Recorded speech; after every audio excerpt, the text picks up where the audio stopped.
آج کے بگڑے ہوئے سماج اور پرفتن دور میں ہم میں سے ہر ذی شعور کو یہ یاد رکھنا چاہیے کہ خود غرضی اور مفاد پرستی ناپسندیدہ خصلتیں ہیں۔ قرآن کریم نے یہ حقیقت کتنی بار دہرائی ہے، وَمَن یوق شح نفسہ فَأُولَئِکَ هُمُ الْمُفْلِحُونَ۔ جو لوگ حرص اور خود غرضی سے محفوظ رہے وہی کامیاب ہیں۔ کسی مسلمان کو زیبا نہیں دیتا کہ وہ صرف اپنے کام سے کام رکھے۔ آپ نے دیکھا ہوگا کہ طاعون اور وبا کے زمانے میں زہر ہوا میں سرایت کر جاتا ہے، ہوا میں پھیل جاتا ہے، پانی میں گھل جاتا ہے۔ جو ہوا میں سانس لیتا ہے وہ زہر میں سانس لیتا ہے، اور جو پانی پیتا ہے گویا وہ زہر کا پانی پی رہا ہوتا ہے۔ تو اس وقت ان تمام بیماریوں سے بچنے کے لیے تمام تدابیر اختیار کرنی پڑتی ہیں۔ ہر طرح کے ساز و سامان اور آلات و اسباب سے لیس ہو کر میدان میں کود پڑتے ہیں، اور شہر شہر گاؤں گاؤں حفظان صحت کی تحریک چلاتے ہیں۔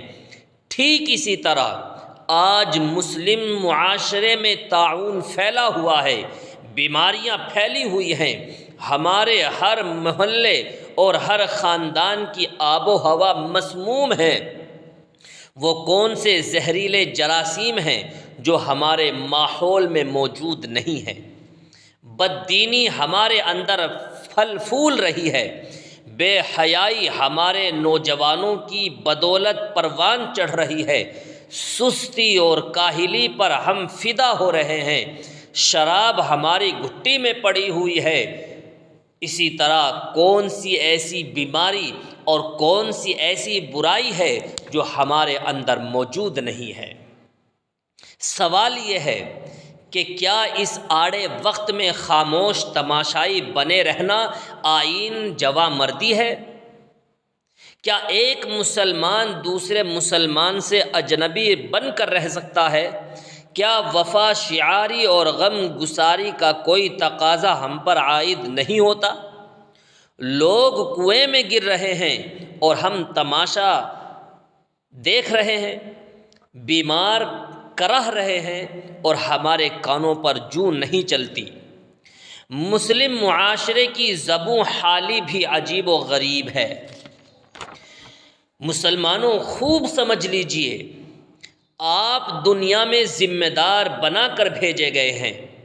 آپ سے یہ سوال کیا جائے گا کہ آپ نے اپنی ذمہ داری کس حد تک پوری کی۔ ہر شخص اپنے دارائے کار اور دارائے اختیار میں ذمہ دار ہے۔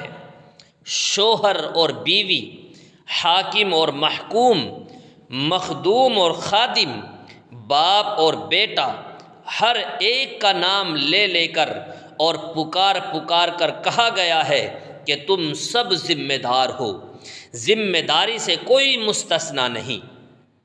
مشہور حدیث ہے جس کو امام بخاری اور امام مسلم دونوں نے روایت کیا ہے، یعنی آگاہ رہو کہ تم سب ذمہ دار اور نگراں ہو، اور ہر ایک سے نگرانی اور ذمہ داری کے بارے میں سوال ہوگا۔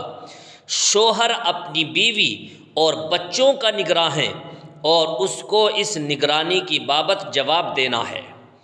بیوی شوہر کے مال و متاع اور اس کی اولاد کی نگراں ہے اور اس سے اس نگرانی کے بارے میں سوال ہوگا۔ غلام اپنے آقا کے مال کا نگراں ہے اور اس کو اس کا جواب دینا ہے۔ آگاہ رہو، تم میں ہر شخص نگراں ہے اور ہر شخص اپنی نگرانی کے بارے میں جواب دہ ہے۔ قرآن اور حدیث کا اعلان ہے کہ جس معاشرے میں برائیوں کو گوارا کر لینے کا مزاج پیدا ہو جاتا ہے وہ معاشرہ عذاب الہی کی لپیٹ میں آ جاتا ہے۔ بد اعمالیوں کی جب سزا دی جاتی ہے تو یہ نہیں دیکھا جاتا کہ ان بد اعمالیوں کا کس نے ارتکاب کیا ہے اور کس نے نہیں کیا ہے۔ وَاتَّقُوا فِتْنَةً لَا تُصِيبَنَّ الَّذِينَ ظَلَمُوا مِنْكُمْ خَاصَّةً۔ اس آزمائش سے بچو جو صرف بدکاروں تک محدود نہیں بلکہ معاشرے کا برائیوں کو انگیز کر لینا قومی گناہ ہے، اس لیے پوری قوم کو اس کی سزا بھگتنی پڑتی ہے۔ ذرا منبر رسالت کی طرف کان لگائیے اور سنیے کہ وہاں سے کیا اعلان ہو رہا ہے، جس کو حضرت ابن عباس رضی اللہ عنہما فرماتے ہیں کہ جب لوگ مال غنیمت میں خیانت کے عادی ہو جاتے ہیں تو اللہ تعالیٰ ان کے دشمن کو ان پر غالب کر دیتا ہے، اور جب زنا کی کثرت ہوتی ہے تو موتیں بکثرت ہوتی ہیں، اور جو لوگ ناپ تول میں کمی کرتے ہیں ان کا رزق ان سے منقطع کر دیا جاتا ہے، اور جب ناانصافی عام ہو جاتی ہے تو قتل اور خون ریزی بڑھ جاتی ہے۔ اور ایسا کبھی نہیں ہوا کہ کسی قوم نے بدعہدی کو اپنی عادت بنا لیا ہو اور اس کے اوپر اس کے دشمن کو مسلط نہ کر دیا گیا ہو۔ آج ہم کتنے نازک موڑ پر آ کر کھڑے ہو گئے ہیں، آج ہم اپنے اسلاف سے کتنے دور ہو گئے ہیں، ہوا و ہوس کے پنجرے میں ہم اتنے دنوں سے قید ہیں کہ چمن اسلام کی ہمیں کوئی ادا یاد ہی نہیں رہی۔ کیا یہ رونے کا مقام نہیں کہ جس قوم کا ایک برگزیدہ انسان یعنی حضرت علی کرم اللہ وجہہ یہ اعلان کرے کہ شراب سے مجھ کو اتنی نفرت ہے کہ اگر کسی تالاب میں شراب کا ایک قطرہ ڈال دیا جائے، پھر اس کے پانی سے گارا بنایا جائے اور اس گارے سے مسجد کی تعمیر کی جائے، تو میں اس مسجد میں نماز نہیں پڑھوں گا۔ غور کرنے کا مقام ہے کہ جس قوم کے بزرگوں کا شراب اور نشہ آور چیزوں کے بارے میں یہ اعلان ہو، وہ قوم شراب میں ڈوبی ہوئی ہو، اس کے نوجوان نشہ آور چیزوں کے رسیاں ہوں، اپنے بزرگوں سے نسبت کے یہی معنی ہیں۔ گنوا دی ہم نے جو اسلاف سے میراث پائی تھی، گنوا دی ہم نے جو اسلاف سے میراث پائی تھی، سریا سے زمیں پر آسمان ہم کو دے مارا۔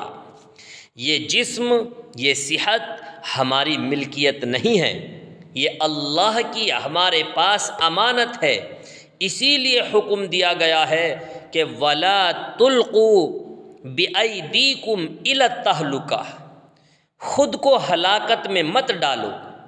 ایک اور جگہ ارشاد فرمایا گیا وَلَا تَقْتُلُوا أَنفُسَكُمْ إِنَّ اللَّهَ كَانَ بِكُمْ رَحِيمًا، اپنے قتل کا سامان نہ کرو، بے شک اللہ تعالیٰ تم پر بہت مہربان ہے۔ اسلام میں نہ اس کی اجازت ہے کہ آدمی خود اپنی ذات کو نقصان پہنچائے، اور نہ اس کی اجازت ہے کہ دوسروں کو نقصان پہنچائے۔ اللہ تعالی ہم سب کو سمجھ کی توفیق نصیب فرمائے، اور اپنے بزرگان دین اور تمام اولیاء کرام کے نقش قدم پر چلنے کی ہم سب کو توفیق نصیب فرمائے۔ السلام علیکم ورحمۃ اللہ وبرکاتہ۔